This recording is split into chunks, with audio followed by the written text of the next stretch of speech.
It gives me huge pleasure to be sitting on the stage with Kelly Simmons. Kelly is the director of the women's professional game for the FA. And we're going to chat this afternoon about women's football. It feels very appropriate. It's a brilliant day for women, as someone pointed out to me when I walked in this afternoon, with Esther Duflo winning the Nobel Prize for Economics. She's only the second woman ever to win that, and the youngest woman to the youngest person to ever win that. And we've also got Margaret Atwood and Bernadine, I can't pronounce her surname, sorry, Evaristo, winning the Booker Prize. So it seems very suitable and appropriate that we have a conversation this afternoon about women's football. But before we kick that off, I think we're just going to play you a very short film. Right, guys, settle down. Ready to make history? Because this is your chance. That trophy, that could be yours. It's your brilliance, your story they'll talk about.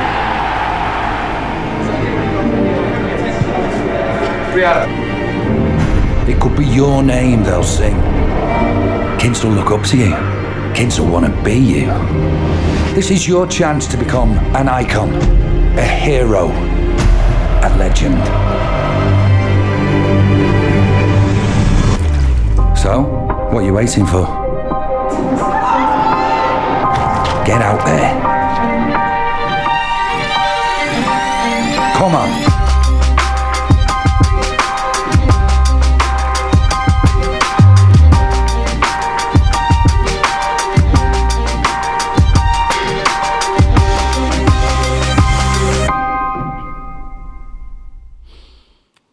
This makes me feel good when we see that. This has been one of the most exciting processes that I've ever been involved in, where we've made such a fantastic decision as a bank. But Kelly, this afternoon, people want to hear from you. Before we talk about the Women's Super League, I'd love for people to know a bit about you, kind of why football, where does the passion come from that's kind of made you really fight your way through and champion women in this game? Well, I think the passion comes from a football family, a split Liverpool and Arsenal household. And when I was growing up, the sports that were really visible on television, it wasn't the sort of sports coverage there is now, but women's sport was non-existent in terms of television. But big football fans, also followed cricket, rugby, went to school. Boys went off to do the sports that I saw on TV and looked up to and wanted to do and try, and the girls were sent to do netball and rounders. And I remember at a really young age, my mum said to me the other day, she seemed really grumpy as a child sometimes. I felt this massive injustice. So it just felt really unfair, even at a very young age, that in physical education and in community sport as well, there was this sort of really marked gender stereotyping about what girls could play in terms of sport. And what boys, what are men's sports or boys' sports to do, it all seemed completely ridiculous even at a young age. And so I think what my driver is to give this generation the sorts of opportunities that I and my generation would only have dreamt of, which is, to be able to play football in schools, be able to play at any level that, your ability and desire takes you to, or, be a professional footballer, and play for the Lionesses in front of millions on television.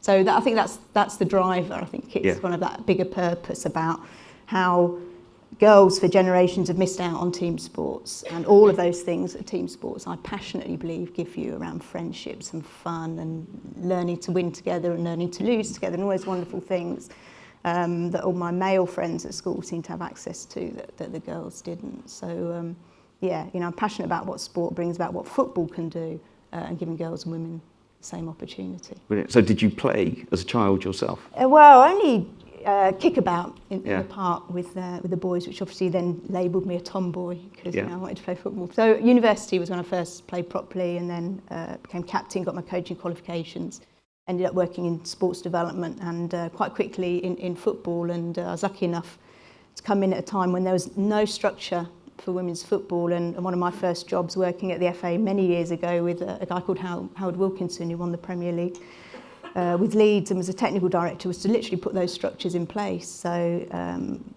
England youth teams, a talent programme for girls, start to put girls' leagues in. I mean, it's fantastic in some ways because you've got this blank canvas, but also quite daunting because you've got nothing. Yeah. So if you created a team, you haven't got a league to play in, just you've got to kind of put everything in place. And we made a really key appointment at the time in Hope Powell, who went on to achieve great things within the FA and for England, and helped put some of those resources and structures in that enabled the game to start to build and flourish. And did it always feel like a battle? Was it, because we were talking beforehand about the fact that banking and football, possibly two of the most sort of traditionally male environments, and I'm kind of interested to know, when you talked about women's football, were you taken seriously? Did it always feel like you were kind of pushing people in a direction they didn't want to go in? Kind of how hard did you have to go in to make this happen? Yeah, I think, early days, and I'm going back a long time now, I think you sort of met with either a mixture of, I suppose we should do something, it feels like a bit of a CSR type programme, we should gift you a small amount of cash from the side of the table to do something, through to kind of hostile anti-women playing. You become resilient quite quickly. Your allies, male allies, working your way through the football industry, identifying people who are on the same page as you is really critical. Getting that support, building those relationships with stakeholders, picking your battles we were chatting about earlier, and trying to manoeuvre to build the game up from really nothing. Fast forward now, everybody wants to talk to you. I haven't got enough hours in the day, and internally, externally, people, I think, go back to 2015, the Lionesses won the bronze medal. I think people internally, particularly, in football as well as externally, kind of fell in love with the Lionesses, and everybody's really proud of them, and everybody really wanted to help. So the shift now is incredible. Yeah. And you were saying the viewing figures for the Lionesses over the summer were astonishing. Yes, yeah. So I know we're going to talk about the league, and the Women's World Cup's given us an incredible platform to build on. By the time we got to the semi-final, 11.7 million people in this country watched the Lionesses semi-final. We lost, so I'm still sulking about that. But it's the most watched television programme, not just sports programme, the most watched television programme this year. But the figures all the way through, not just the England games, a lot of the other non-England games had huge audiences as well in this country, and enormous global audiences as well. And it really felt like women's football had arrived in terms of the quality of the product. 1 billion eyeballs on it across the world, and brands wanting to get behind and invest in the women's game. So it was a real game changer. Well, I think once you've got 11.7 million viewers, it stops being CSR, that's for sure, isn't it? Yeah. So the Women's Super League, or to give it its full title, the Barclays FA Women's Super League. Yeah. Very important that we keep using that full title. So it launched in September. How's it going? Any surprises? Who should we watch out for? Obviously it's going brilliantly so far. We really focused on when were the best times to put our biggest games on. So we talk internally about best games in the best slots, or biggest games in the best slots. So we launched deliberately on a FIFA men's weekend, which meant we went up against Premier League. We smashed all attendances. We went up from an average of about 900 to 1,000 to 10,000 in the opening week, 31,000 plus at Man City, 20,000 plus at Chelsea. And 1.4 million people watching the women's football show on BBC, etc. So every record was broken. We're obviously trying to keep up that momentum. We had a big audience at West Ham, so the men's clubs are starting to think also about when they put driving attendances in the women's ground, for want of a better phrase. And we saw 4,000 plus at Chelsea. Arsenal practically a sellout at the weekend. But coming up the next FIFA men's window, most of the games will be in the men's ground. Tottenham, Arsenal, Liverpool, Everton, big local derbies, again not going up against men's Premier League football, really trying to create as many spikes in the women's game as we can, and really thinking about where we place it against men's football, really. Yeah. So far, fantastic. In terms of on the pitch, Chelsea have opened up the title race. They beat Arsenal, who've gone on an incredible run and won the Super League, but Man City are undefeated, they haven't dropped a point. So I think the race for the top and the race to avoid the trapdoor at the bottom are going to be really tight this year, which makes it, absolutely what it's all about. If the league's not competitive and it's not a great product, then we're not going to achieve our ultimate ambition. Two ambitions. One, we talk about clubs in England winning together, so winning Champions League, England winning, the football piece, and then the commercial viability of the league. And so that, that product is everything. Yeah. And going from 900 people showing up to watch a match to 10, 20, 30,000, I think the average men's game is sort of around 30, somewhere between 30 and 40,000. That must make an enormous difference to the players in terms of the atmosphere in the stadium. And no, absolutely. You talk to the players. The worst thing would be playing in a big stadium and it's empty. Yeah. So I think we're in this. I was chatting to our board last week that we're going to be in this sort of conundrum soon. I think if the game continues to develop, where we're going to be too big for the women's stadiums and too small every week for the men's stadiums, and we're going to be in that sort of transition where we can fill the stadiums for the men's stadiums for the big games. It'd be a nice problem to have. Yeah. Brilliant. So. Obviously there are numbers that are now coming to watch the match that you weren't seeing before, but what other differences has professionalising the league achieved? Or what do you hope it's going to achieve? Yeah, I suppose for the Football Association, strategically, the investment is driven as part of our England winning strategic goal, which is our kind of one of our biggest strategic priorities.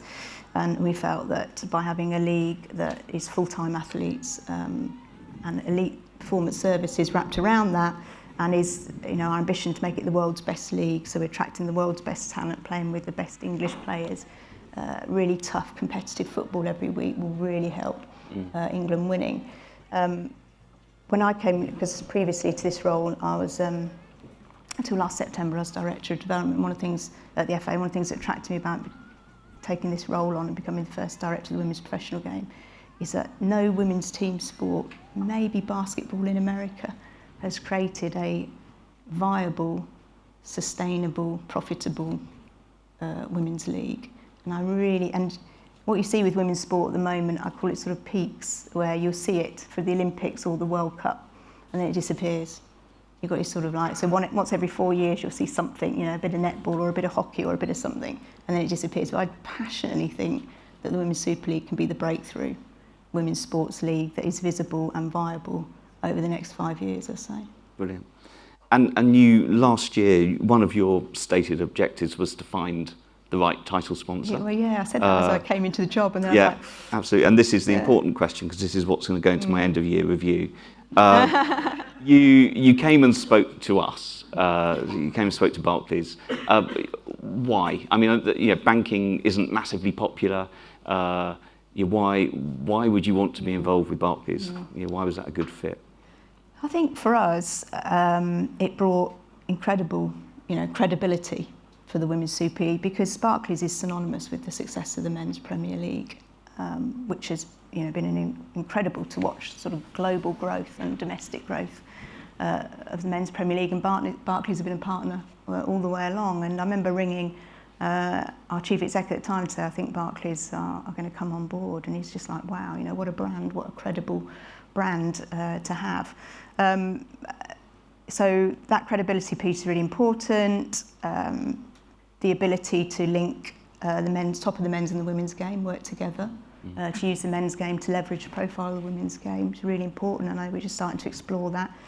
The cash is nice. It's a record investment by a brand in women's sport, we think, in Europe, having talked to Nielsen, who do the research in that space. And then the marketing investment alongside that, so the launch of the Women's Super League and some of the figures we've talked about. We had around 250 sort of major articles in the national press and mainstream kind of news and sports organisations, huge coverage leading up profile leading up to the launch obviously helped put more eyeballs and more people on seats. And that's unprecedented levels of marketing investment by Barclays that the women's game would never have seen. So it really helped us to, I guess, capitalise on the excitement of the Women's World Cup, which reminds me, I must mention the next game at Wembley in a minute for the Lionesses, because I think it's going to sell out, given us a fantastic opportunity, I guess, to build on that and make the Women's Super League, the Barclays Women's Super League, the breakthrough. Brilliant. A big part of the sponsorship is about the girls' schools football programme. Can you just sort of tell us why is that important? Why is football missing from the girls' curriculum, and kind of what can it do? Why is that an exciting thing? Well, I mean, you'll know this better than me. I think for Barclays, and they wanted to very much support the whole of the sport. You know, the sports needs developing in every aspect. You know, we need more girls in, we need more talented girls in the pipeline so that we can catch America and win the World Cup, and we need to develop professional women's football. You know, there's so much to do. And I know that Barclays are really keen to help us show that whole pathway for girls, from giving girls the opportunity to play to becoming, you know, a professional footballer. And for the Football Association, it's fundamental. We know that if we want girls and women to play at the sorts of levels that boys do and close that massive gender gap, and we know that girls want to play, and when you research what sports what girls want to do, and we know that girls don't do physical activity levels to the point that same level as boys, and there's some chronic issues around girls' health and well-being as part of that we've got to get in young. So primary schools particularly is absolutely fundamental. By then, if you haven't got good physical literacy, giving girls confidence and skills to play sport and football by a certain age, you can forget it. You've kind of lost them. So, you know, the whole partnership about getting girls in, giving them those opportunities, and then that being at that aspirational piece as well is so important for us. Brilliant. And I know, yeah, for us, it was just one of those moments when we'd just gone through a sponsorship strategy review. We were renewing our commitment to football, and suddenly you arrive with this opportunity, and it was interesting, the whole data conversation, Tom. We put together the most incredibly thorough data case around why we should invest in men's football, why we should expand into women's football, and we basically sat down with the Group Exco, and the opening line was something around Barclays owns sponsorship and football together, and it therefore makes sense that we should expand into women's football. And they're like, do you know what, just stop. That makes absolute sense. It's a no-brainer. Yeah. If we're going to do football, we've got to do women's football as well. Yeah. And it was just a very, very sweet moment where actually kind of common sense and gut feeling really gave confidence that the data was there to support if it was needed, but actually it just felt right. And it was just one of those really sweet moments, wasn't it, where we could just do it, and it felt quite easy to do it, which was unusual in these current times. We've seen that from brands that increasingly saying to us that we don't want to just partner in the men's space. We want to come in, and if we're going to be England partner, we want to be Lionesses in England men's, etc. So increasingly brands, the conversations we're having with brands are very different today than they would have been sort of 4 or 5 years ago, where in women's sport a lot of them were just bundled and lost, no attributable value, people weren't activating, if there were any partners at all. Now I think, you know, certainly in women's football at a league, an FA level and in the clubs, starting to separate out and make sure we understand the significant increasing value of those rights and the right partners. But often the brands who are coming in on the men's side don't, I guess, that because of what's happening in society as well, and that kind of, I guess, a good pressure that's coming on, that brands don't want to be exclusive to men's sport that's kind of had all the money and glory for so long. Yeah. No, it's definitely time to actually take action rather than just talk about it. Pretty, you know, in terms of price point, you know, a good time to come in. Yeah. Kelly, brilliant. Thank you so much. I think it's a real story of quiet tenacity, and I think you've really shifted thinking both within your organisation, but also within the brands that you're interacting with. And I know we're enjoying working together. It's great to be part of the change. It's great. So thank you very much. Cheers.